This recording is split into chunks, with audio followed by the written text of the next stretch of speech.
Everyone, Oli here, and this is my review of The Keeper of Traken, the sixth story of the 18th season of classic Doctor Who, starring Tom Baker as the fourth Doctor. The Keeper of Traken is the 115th story overall, it's 4 parts long, and is written by Johnny Byrne. The Keeper of Traken is also the start of the Master trilogy, or the New Beginnings trilogy, which sees the Master returning and the fourth Doctor regenerates into the fifth Doctor. So the plot of Keeper of Traken is as follows. Traken, a planet ruled by the all-powerful Keeper, who rules for 1,000 years and ensures his subjects live a life of tranquility and harmony, free from the forces of evil and corruption. But the Keeper is dying. Summoned by the alien Keeper, the Doctor and Adric discover that all is not well on Traken. An evil presence threatens the future of the planet, an evil that knows all about the Doctor. So that is the plot of Keeper of Traken. Keeper of Traken, in my opinion, is an amazing story and with a great plot and a very good way to start off Tom Baker's swan song. The production of the story was very well done. I admired the effort that went towards making the story, and the sets were very cool. And I really liked how Traken was very much looked like a fairy tale kingdom. From the grove where the TARDIS landed, and even the darker aspects like the Master's TARDIS looked very incredible and very well done. And the special effects in the story was very well done as well. I think even for the early 1980s, it looked very cool and it looked very advanced. For example, I liked the part when at the beginning with the TARDIS now back in end space is just like flying in space and we cut to the Doctor and Adric in the TARDIS. I thought that was a pretty cool scene. And all the special effects were cool as well, like how Melko was like shooting people with his eyes. Well, was the Master doing it anyways, and the less effective special effects was when Cassia was shown to be possessed, and it looked very dodgy. I think it was pretty obvious that they pretty much painted the back of her eyelids when she was talking, but the script is very good, and the direction by Johnny Black was very well done. I think this is the very first story that he directs for Doctor Who, and it was quite superb. And I think the plot was actually quite good of Traken, and the concept of Traken was actually very interesting. Like, it's basically a planet full of goodness. Like any form of evil that steps in, the evil literally cannot exist in Traken because it will literally is pretty much wiped out and placed into a statue called Melkor, who actually turned out to be the Master. And it's pretty ironic, and the irony is that this story is basically like on a planet of goodness, but the overall mood of the story was actually quite serious, dreary, and dark, so to speak. And I like how the ending pretty much leads into Logopolis, and that's pretty much a sign that there's a strong sense of continuity in the Jonathan Turner era, and obviously the ending, which I'll explain in a bit. I think it was pretty much the Master pretty much becoming Anthony Ainley, who played Tremas in the story, and that was a very chilling scene. The moments in the story are indeed very memorable, such as the reveal how Cassia was revealed to be under control by Melka, and the acting was actually quite good. I liked the Keeper pretty much showed up in the TARDIS and was talking to the Doctor and Adric for a good 5-10 minutes. A good 5 minutes explaining what was going on in the truck and how he needed the Doctor, and he was warning the Doctor would be quite dangerous, and the Doctor pretty much decided to accept. And the cliffhangers in this story were very memorable as well. I think this is one of the very few stories post the 60s where pretty much every part in the story ends in a cliffhanger, including the ending of the story. And my favorite cliffhanger was in part 1 when the Doctor and Andrew were mistaken for being evil, and when the Keeper, then the consoles thought that the Keeper was pointed them out, even though he actually pointed out Melker, who was pretty much lurking at the back. So that was a very interesting cliffhanger, so to speak. Also, the part 3 cliffhanger was quite interesting. This is when Melker pretty much emerged on the Keeper's throne, so to speak.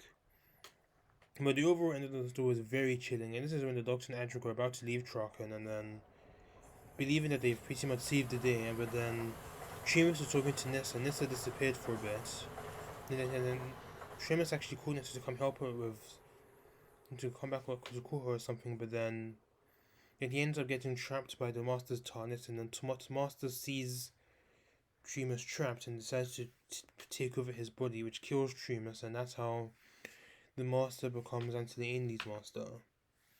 And he leaves Traken with Nissa wondering where her father was, and that was a very chilling ending.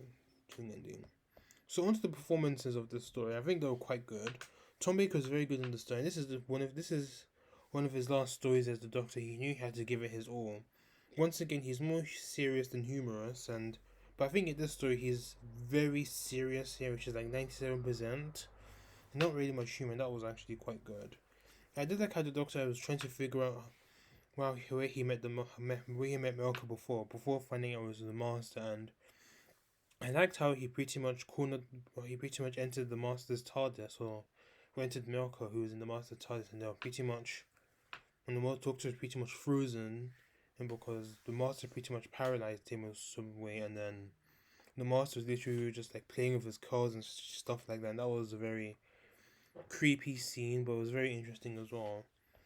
Matthew Waterhouse was great as Adric in the story. I think this is definitely one of his best performances as Adric. Now that Romana and Kanan are no longer part of the TARDIS, Adric pretty much benefits from being a solo companion for this story only, anyways, and gets to do a lot of things on his own. And there wasn't a scene that I actually found Adric irritating, which is a rarity.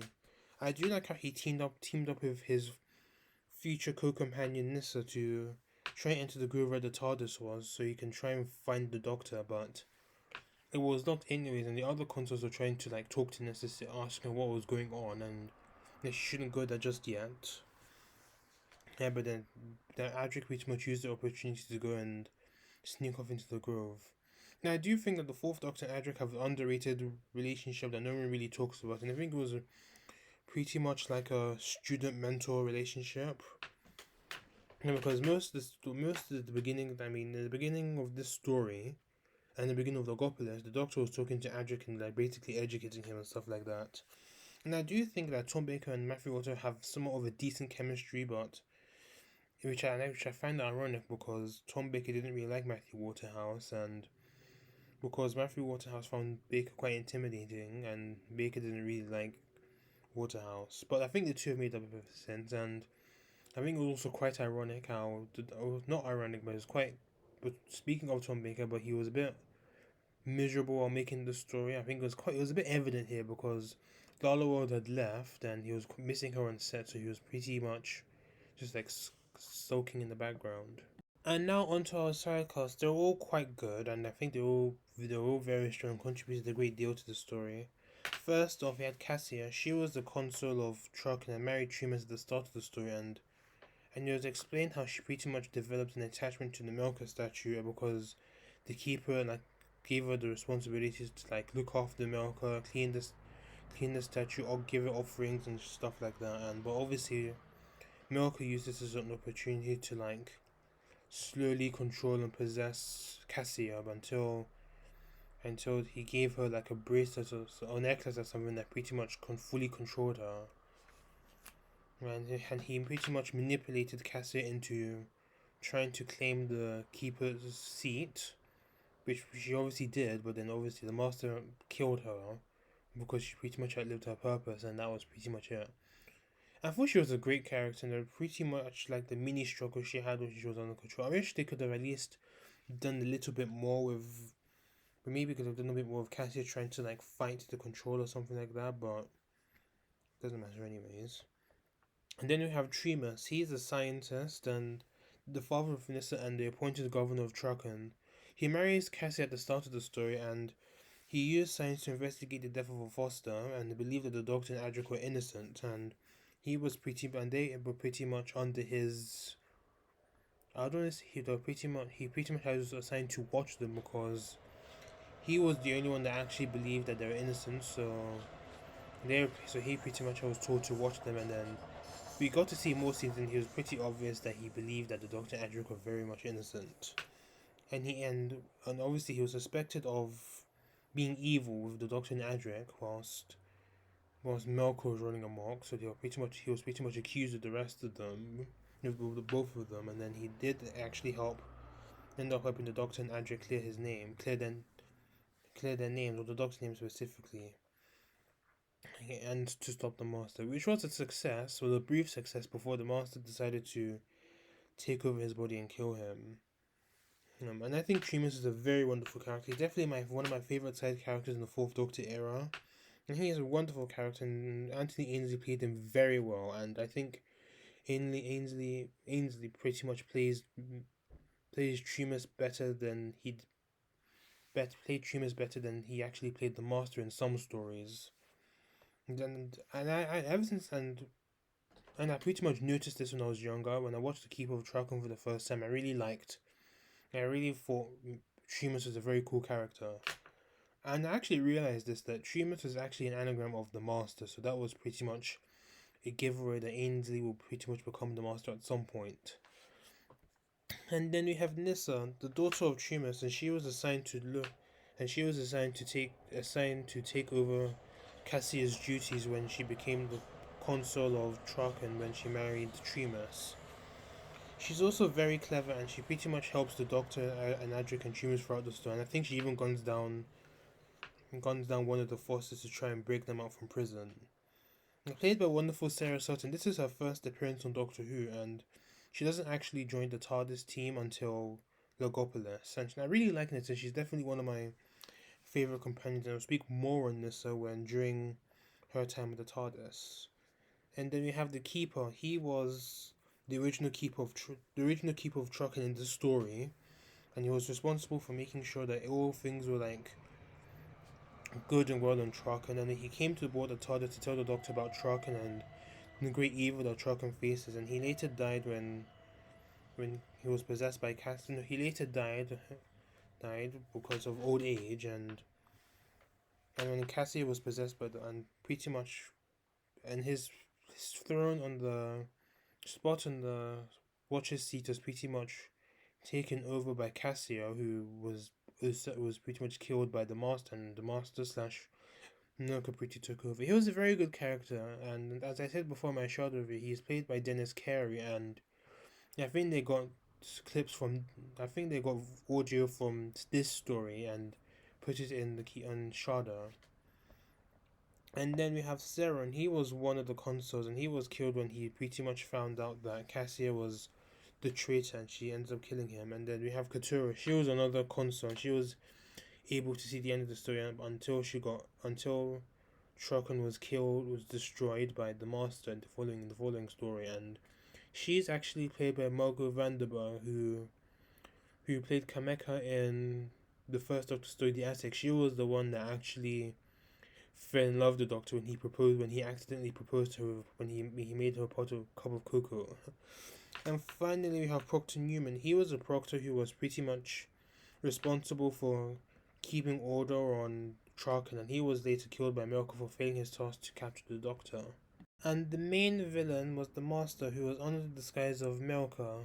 He returns after being missing ever since season 14's The Deadly Assassin, and he came to Traken to try and gain the powers of the Keeper because he was nearing the end of his 12th regeneration, and he obviously didn't want to regenerate for a final time, so he pretty much wanted to use the Keeper's powers to try and prolong his life longer than the average Time Lord.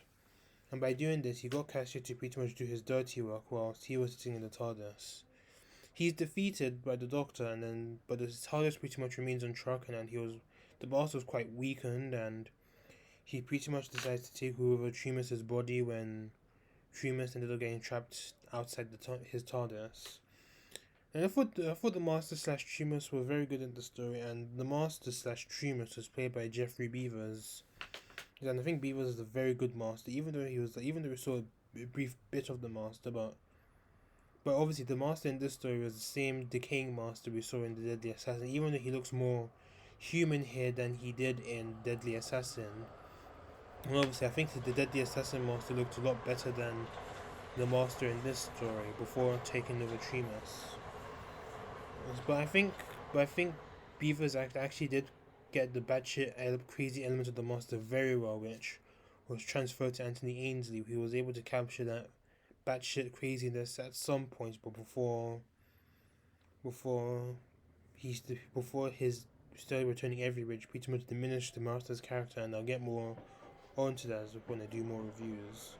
The only fault I would say that the Keeper of Traken has is that what I would say is present that if you're familiar with all the actors that played the Master and you're watching Classic Who for the first time, it is pretty much spoiled for the appearance when you actually see Jeffrey Beaver's name on the credits, because he's actually credited as Melkor for at least most of the story, and I think he's actually credited as the Master in Part 4, but yeah. But if you're familiar, you can pretty much guess the plot twist right away. Also, Tremus's name is actually anagram of the Master, so if you're very good with with your letters and stuff, you pretty much guess that the Master is in the story some way, shape, or form. Just like how I think it was during CUC Series 12 when there was a character there who wasn't even in the story and had the name of, like, had some anagram name and some change name that it turned out the name would actually turned out to be an anagram of the Master is back. And also, I do wish there was a scene where the consoles were actually noticed that something was off with Cassia, because she was acting very off when she was possessed by the Master. How she was very quick to accuse, well, everyone was, but then I think it was a bit suspect, even though it was pretty obvious that Cassia would probably be one of, obviously since she's married to, or since she was in a relationship with Tremus, he would have probably like given her some insight, and maybe she would have like learn from him and not to like be so quick to judge, because Tremus was actually not very quick to judge, and it was like obviously assumed that the Doctor and Adric were innocent from the very start, and they could have at least noticed that something was off with Cassia and how she was very quick to jump to conclusions, but hey, it is what it is, I guess. So to conclude, The Keeper of Traken is an excellent story which pretty much sets the scene for Tom Baker's final story as well as the rest of the Doctor Who in the 1980s, so I give The Keeper of Traken a 9 out of 10. My next review will be Logopolis, which will be the final story of Tom Baker. Thanks for watching this review. Please let me know your thoughts of The Keeper of Traken and this review. Please subscribe to my channel if you haven't done so already. Follow me on the social media websites coming below. My special announcement will be coming soon. I'm very excited to announce it very, very shortly, probably next week or something. Until then, see you later.